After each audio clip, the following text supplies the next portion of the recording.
ఇప్పుడు మీ అందరికీ ఒక క్విజ్ చేస్తున్నా. జగన్ కి బాగా ఇష్టపడేది ఏంటి?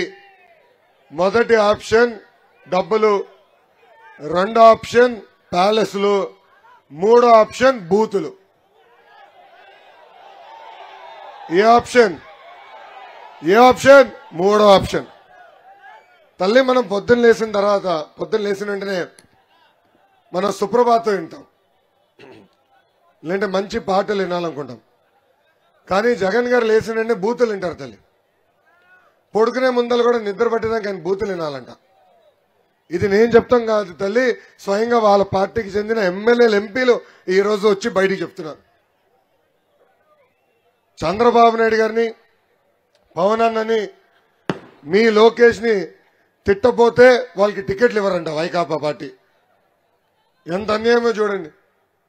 అందుకే చాలా మంది శాసనసభ్యులు మాకు వద్దురా బాబు, మేము గౌరవంగా బతకాలని ఈ రోజు ఆ పార్టీ నుంచి పారిపోయే పరిస్థితి ఈరోజు చూస్తున్నాం.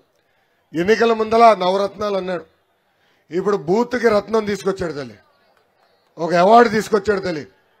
ఆ బూత్ రత్నం మొదటి అవార్డు ఎవరికి ఇచ్చారు తెలుసా? సన్నబియ్య సన్నాసి కొడాల నానికి. ఇక్కడ చాలా మందికి తెలియదు, 10th క్లాస్ పేపర్ లీక్ లో పోలీసులు జగన్ ని పట్టుకుని హైదరాబాద్ లో ఉన్న పంజగుట్ట పోలీస్ స్టేషన్ లో చితకబాదారు. ఇది చాలా మందికి తెలియదు ఇక్కడ. అందుకే ఆయన నాడు నేడు అని ప్రకటిస్తే అందరూ అబ్బా ఎంత బాగుందిరా అని అనుకున్నారు. 32,000 పాఠశాలల్లో పనులు ప్రారంభించి ఆపేసింది ప్రభుత్వం. ఈ జగన్ ఎంత మెంటలోడ్ అనేదానికి ఒక ఉదాహరణ ఇస్తా. మనం కట్టిన ప్రభుత్వ భవనాలకి, మనం కట్టిన పాఠశాలలకి రంగులేసి ఈయనతో పెద్ద పొడిచినట్టు పీకినట్టు ఈ రోజు చిత్రీకరిస్తున్నారు. అంతెందుకు తల్లి, ఈరోజు మన విద్య మన పిల్లలకి దూరం చేశాడు ముఖ్యమంత్రి. ఏకంగా పాఠశాలలన్నీ మూసేసి అన్ని పాఠశాలలు ఒకే దగ్గర తీసుకొస్తాడంట.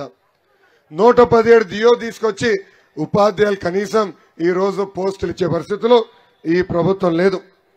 అంతెందుకు తల్లి, ఈ ప్రభుత్వం ఏర్పడిన తర్వాత స్కూల్ డ్రాప్ అవుట్ రేట్, అంటే మన బిడ్డలు ఎవరైతే పాఠశాలలో చదువుతున్నారో వాళ్ళు అనేక కారణాల వల్ల చదువు మానేసిన సంఖ్య దక్షిణ భారతదేశంలోనే ఆంధ్ర రాష్ట్రం 1వ స్థానంలో ఉంది. భారతదేశంలో అది 12.6 ఉంటే ఆంధ్ర రాష్ట్రంలో అది 16.3 ఉంది. ఏకంగా గత సంవత్సరంలో 173,000 మంది విద్యార్థులు ప్రభుత్వ పాఠశాలలకు వెళ్లకుండా ఆగిపోయే పరిస్థితి ఆంధ్ర రాష్ట్రంలో మనందరం చూసాం. ఆనాడు చంద్రబాబు నాయుడు గారు ఉన్నప్పుడు పాఠశాలలు కట్టారు, ప్రహరీ గోడలు ఏర్పాటు చేశారు, టాయిలెట్లు, మరుగుదొడ్లు కూడా కట్టారు. అంతెందుకు ఏకంగా డిజిటల్ క్లాస్ రూమ్స్ కూడా తీసుకొచ్చిన ప్రభుత్వం తెలుగుదేశం ప్రభుత్వం.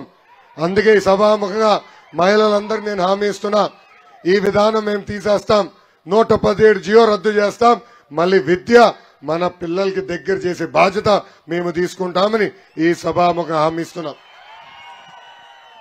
ఇంకా నిరుద్యోగ యువకులు కూడా తెలుపుతున్నాం.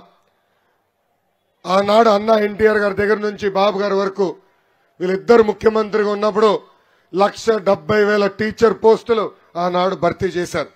2 నెలలు ఓపిక పట్టండి, తెలుగుదేశం జనసేన ప్రభుత్వం ఏర్పడుతుంది, తప్పనిసరిగా పెండింగ్ పోస్టులని డిఎస్సి ద్వారా భర్తీ చేసే బాధ్యత మేము తీసుకుంటాము.